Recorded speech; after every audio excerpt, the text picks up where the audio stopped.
વડોદરાના પ્રતાપ ચોકડી ખાતે સંમતિ વગર સ્માર્ટ મીટર લગાવવા સામે સ્થાનિકોનો ઉગ્ર વિરોધ। વડોદરા શહેરના પ્રતાપનગર ચોકડી વિસ્તારમાં આવેલા શાંતિ ચેમ્બર્સ કોમ્પ્લેક્સમાં સ્માર્ટ મીટર લગાવવાની કામગીરી સામે સ્થાનિક રહીશોએ ભારે આક્રોશ સાથે વિરોધ નોંધાવ્યો છે।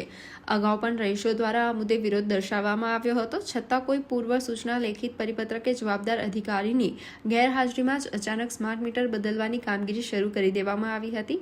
સ્થાનિકોના આક્ષેપ મુજબ વિરોધ કરવા છતાં સ્થળ પર હાજર કર્મચારીઓએ સ્માર્ટ મીટર લગાવાય તે ફરજિયાત હોવાનું કહી કામગીરી આગળ ધપાવી હતી। નાગરિકોનું સ્પષ્ટ કહેવું છે કે તેમના હાલના વીજ મીટરમાં કોઈ ટેકનિકલ ખામી નથી, બિલ નિયમિત આવે છે અને તેઓ સમયસર ભરપાઈ પણ કરે છે। તેથી ગ્રાહકોની મંજૂરી વગર બળજબરીપૂર્વક સ્માર્ટ મીટર લગાવવાનો નિર્ણય તેમને મુલતવી રાખવા માંગ કરી છે। સ્થાનિકોએ વીજ કંપની અને તંત્રને સ્પષ્ટ ચેતવણી આપતા જણાવ્યું છે કે જો ભવિષ્યમાં આ મીટરને કારણે કોઈ અનિચ્છનીય ઘટના કે ટેકનિકલ સમસ્યા સર્જાશે તો તેની સંપૂર્ણ જવાબદારી સંબંધિત તંત્ર અને અધિકારીઓની રહેશે।